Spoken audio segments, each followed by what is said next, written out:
The Dallas Cowboys have officially hired Ken Dorsey. We'll tell you what his job will be with the franchise next.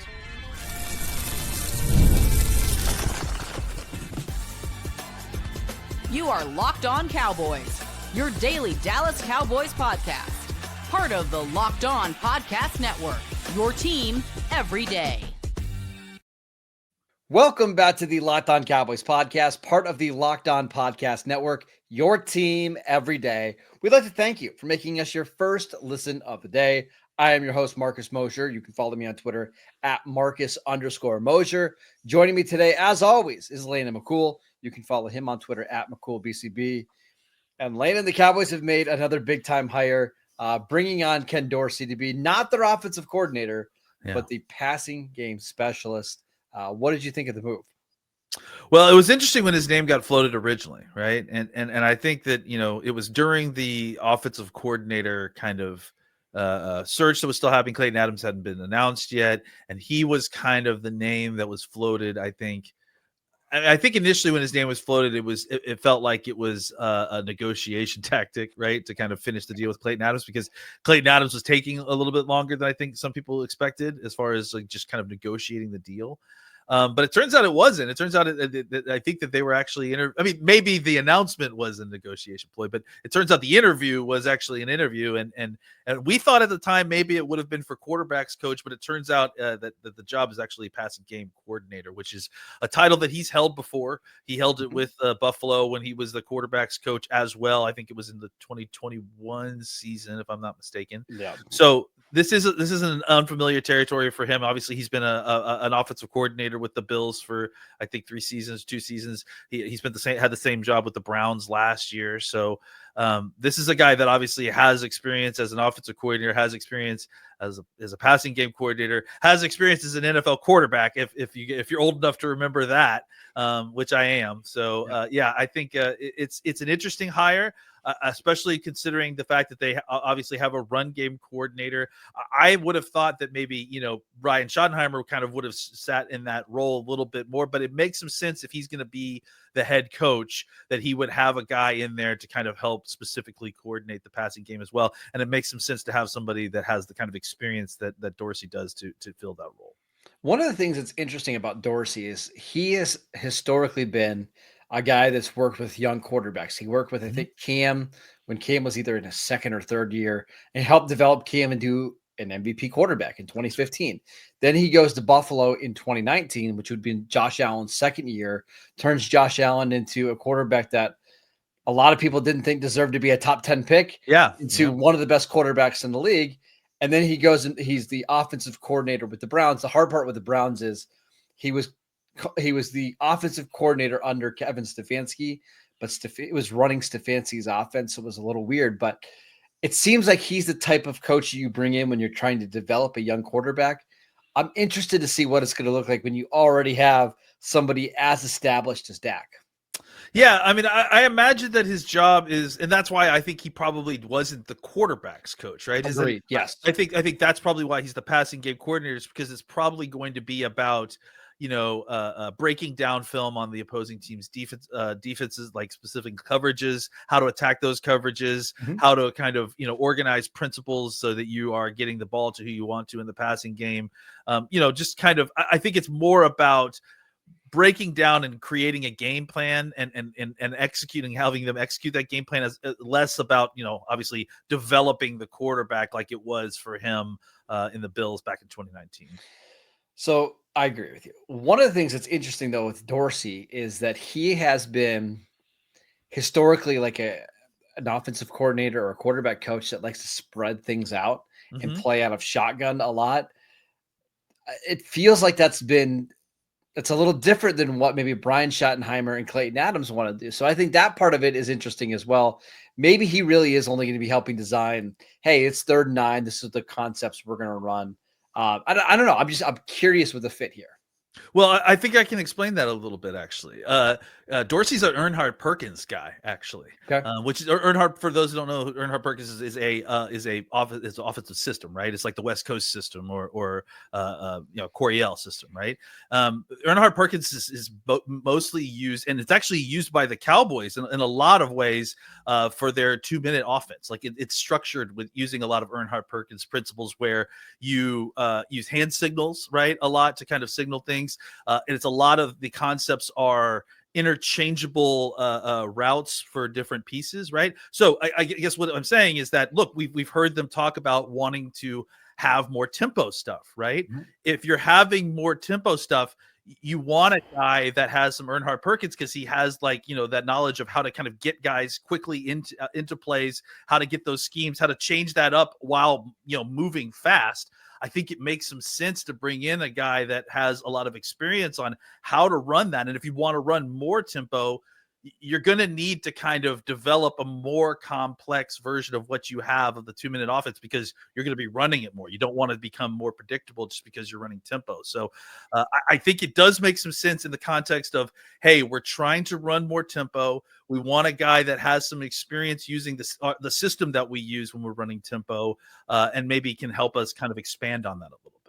One of the things I do like about this Brian Schottenheimer staff, and we'll get into it a little bit in the next segment, but it's a lot of guys that have experience in different roles. And like we've seen Dorsey be a offensive coordinator before, and now he's going back to his roots and only working on passing game stuff. And you've got an offensive coordinator in Clayton Adams who really knows how to design a run game, and that's really all that he's going to be tasked with.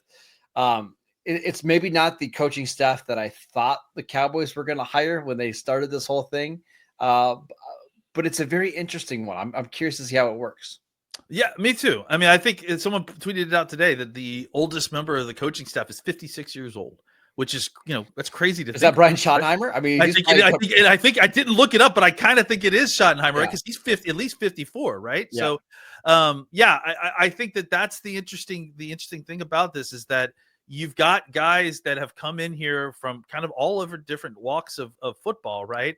But it feels like they're walking into roles that were kind of made for their skill sets, right? That kind of play to their strengths as coaches. So it is interesting. It is I think from the surface level, from a 10,000 foot view, it's not that fascinating if you're an NFL fan, because maybe you don't recognize half of these names.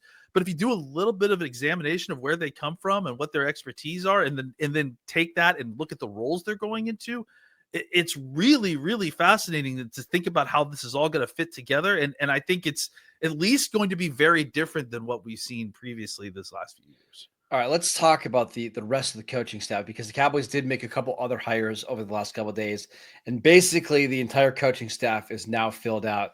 Let's talk about the group as a whole next. This episode is brought to you by PrizePicks. Football season may be over, but basketball is in full swing, and there is no better way to stay in the game than with PrizePicks, the best place for daily fantasy sports. With PrizePicks, you just pick more or less on at least 2 player projections, and if you're right, you can win up to 1,000 times your cash. This week, I'm looking at Luka Doncic, sorry, Mavs fans, for more than 29 points. The best part, PrizePicks is quick and easy. You can set up your lineup in less than 60 seconds, and their fast and secure withdrawals mean that I get my winnings in as little as 15 minutes. Plus, I love their weekly promos like Taco Tuesday tonight, where you get discounted player projections for an even better value. Download the app today. Use promo code LOCKEDONNFL to get $50 instantly after you play your first $5 lineup. That is promo code LOCKEDONNFL for $50 instantly after you play your first $5 lineup. PrizePicks, run your game. Welcome back to the Locked On Cowboys podcast. We are discussing the Dallas Cowboys coaching staff, which is basically all filled out now. But Landon, now that you look at the list of names the Cowboys have on staff, how are you feeling about this group? Yeah, I mean, I think it's kind of like what we hinted at last segment. It's not necessarily a name of heavy hitter coaches that you are fully aware of, but I think when you dive deep on who they are and what they've done in this league and what they've accomplished, I think this is a young coaching staff that, I mean, I think it's got potential, right? It's got upside. And I think previous to this, it felt like, you've been dealing with coaches who are kind of, on the back end of their careers or on the backside of having success. And I think that that's part of the problem with picking retread coaches, right? Is that, like, if your standard is that they've won something in the NFL, usually the only guys that are going to be available that have that kind of resume are folks that had success a while ago and have kind of tread away and nobody wants them anymore. And that's why they're available. So getting on the upside with some of these young coaches that you feel like maybe are growing into their roles. Like, I think Clayton Adams is a great example of a guy that seems like a really talented young coach who is on the rise, that it feels like the Cowboys were able to kind of lock up by making him an offensive coordinator in a scheme where the head coach is the play caller. Like, that's just a smart way to build teams. And you see teams like Green Bay do things like that, right? And like, just that's a way to obtain and retain coaching talent, which I think is a big part in making sure that your team develops or that you have a good scheme. So I love it in the sense that I feel like the Cowboys are hiring guys that are bringing something new to the NFL, certainly bringing something new to the team, and that guys that are young, that we said, like the youngest coaches, the oldest coach is 56. So these are all guys in their 30s and 40s that are hungry. That some of them are getting their first shot in the NFL. Some of them are getting an upgraded shot. But I love that this is kind of a group of mostly untested folks that are hungry. And I think that that's going to permeate into the team psyche as well. This is not my preferred coaching staff, right? Like, I think I made it clear. I wanted it to be Ben Johnson. I was hoping Liam Cohen, but it's so much better than some of the alternatives that we heard of, like, hey, let's bring in Kellen Moore and have Scott Tolzien or Doug Nussmeier be the offensive coordinator and keep the same defensive staff. Like, I just didn't want any part of that. I wanted to see a relatively new coaching staff. And I know Brian Schottenheimer is not new, but Clayton Adams, their offensive coordinator, is new. Matt Eberflus is new to this regime, right? Like, he's got no ties to Brian Schottenheimer. I like the hiring of Ken Dorsey to work in your passing game. I like their offensive line coach. It's not the same old names that have been recycled over and over. So I think this is, at least, I think he presents some upside. Now, I think we talked about it yesterday. There is a chance with so many with a first-time head coach and so many, like, a first-time offensive coordinator, a first-time offensive line coach, that it takes them a while to get adjusted to the speed of the NFL. But at least it's an unknown that gives you some hope that maybe this is going to work out.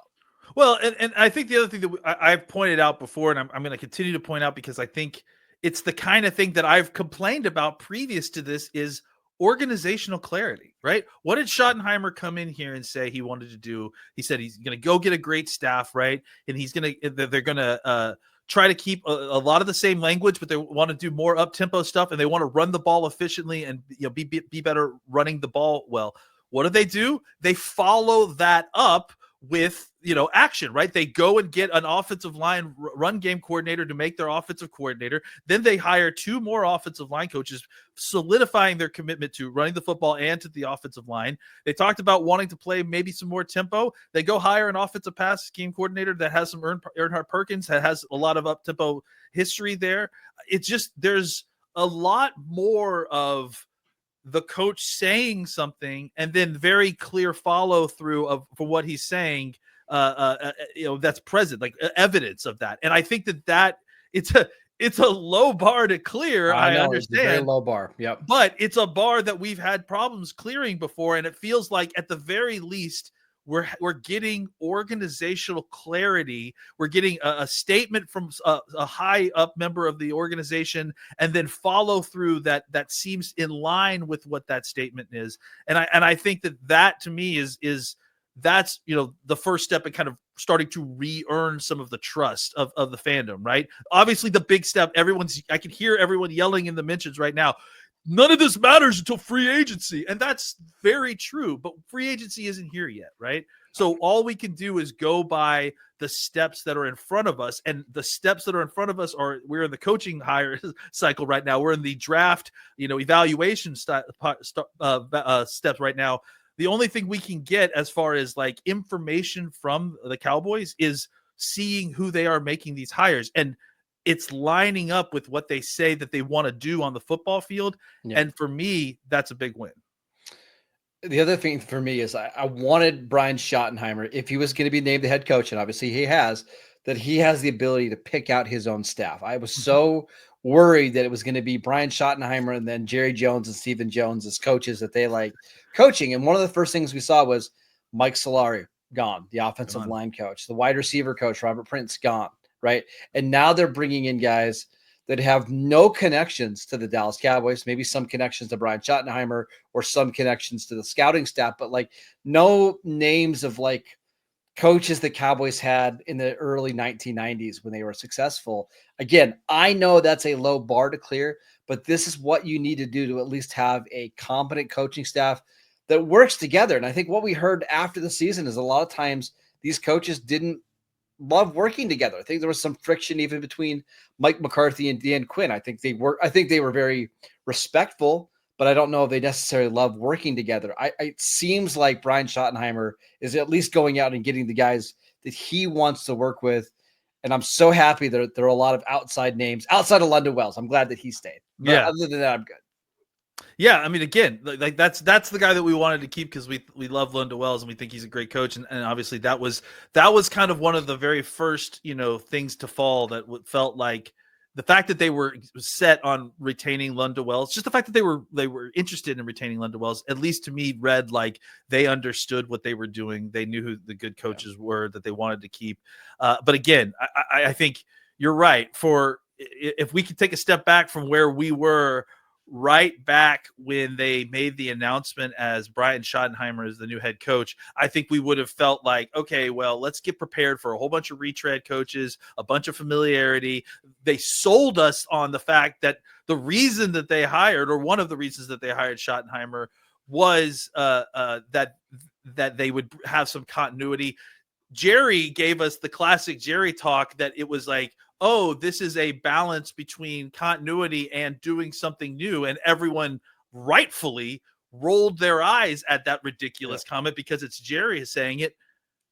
But I have to say, the actions that they've made in hiring the coaches since then have made me think maybe that is the plan. Maybe the plan is, yes, just a little bit of familiarity so that we can kind of keep continuing what we're doing with Dak because we got him under contract.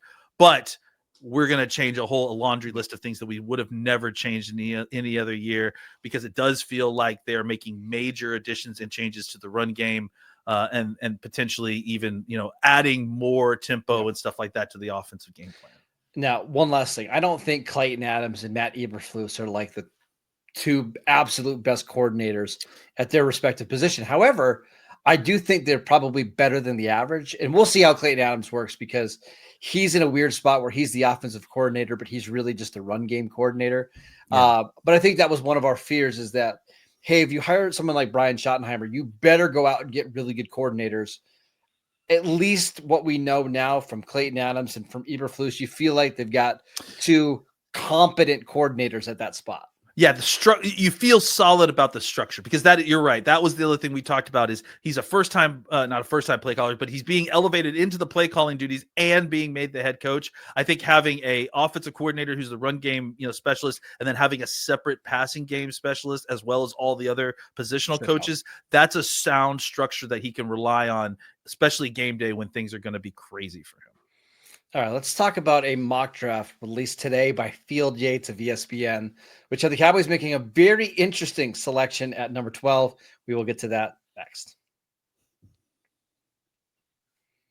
This episode is brought to you by FanDuel. When the game tips off, the NBA action is just getting started, and there's no better place to get in on the action than FanDuel, America's #1 sportsbook, because with FanDuel, you can place live bets throughout the game. So even if you miss the opening tip-off or just want to bet on a fourth quarter comeback, you can stay in the action.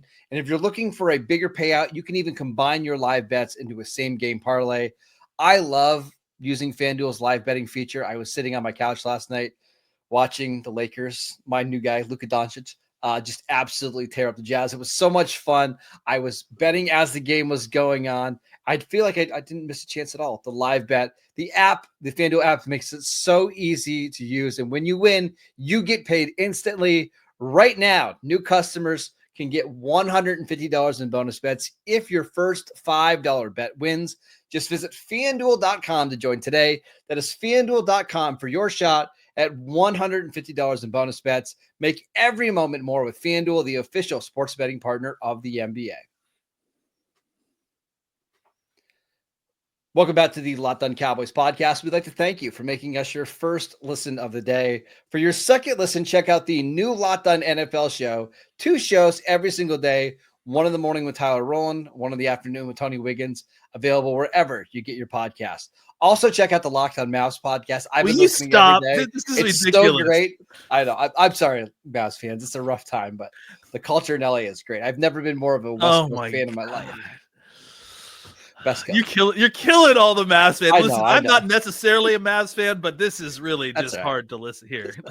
That's all right. Let's talk about Field Yates' mock draft today because he had the Cowboys selecting Will Johnson, the cornerback from Michigan, who right now on the consensus board is the 5th overall player. He fell a little bit in this draft. I think Cowboy fans are looking at their list of needs and looking at edge rusher, defensive line, wide receiver, running back. But Landon, I think cornerback is just as big of a need as all those positions anyways. What would you think about this pick? I would feel mixed. I think I definitely like the player. I have concerns about, him coming back post injury and it being our first round pick, right? Like I don't necessarily have a problem with taking a corner at that spot, especially considering, what's going on with Trayvon and his injury situation. You've got Bland on an expiring contract. So I understand that there is certainly a need there. And I certainly think you could justify a first round corner. I think it's like the sum of all the parts. That's the problem. I think here I love the player when he's healthy. If he didn't get injured, I'd love this pick, but I think coming back from an injury, when you already have an injured corner as well, when you have a ton of needs at other spots, I think it could make a ton of sense if it was a healthy version of this player. But you're not getting a healthy version of that player at 12, right? Like that. And that's the problem. Yeah, exactly. You wouldn't get him at 12, right? If Will Johnson was completely healthy, he's probably going top 5. He might even still go top 5. If everything checks out at the combine, I could see him going top 5. But the problem, if it doesn't check out, that's how you're likely going to have the ability to get him at 12. So, I like I said, I don't have a problem taking an injured corner over here. I don't have a problem taking a cornerback in the 2025 draft over here. But push those two things together, and I think it's a little bit too much considering how many other needs you have. I certainly wouldn't poo-poo it if there's nothing else on the board. It's a good player. But it's a lot of you're betting on a lot of risk, and it also certainly it almost doesn't help your problem, right? Of like cornerback depth, because you don't really know. I guess it depends on the timeline. Will Johnson coming back, but even then, it's a guy coming off of a major injury, replacing another guy who's also coming off of a major injury. Although I think the expectation is he's going to test at the combine. I think it was I think it was like a lower, an ankle injury maybe, but the expectation is he's going to perform and do everything at the combine. So that part of it's good.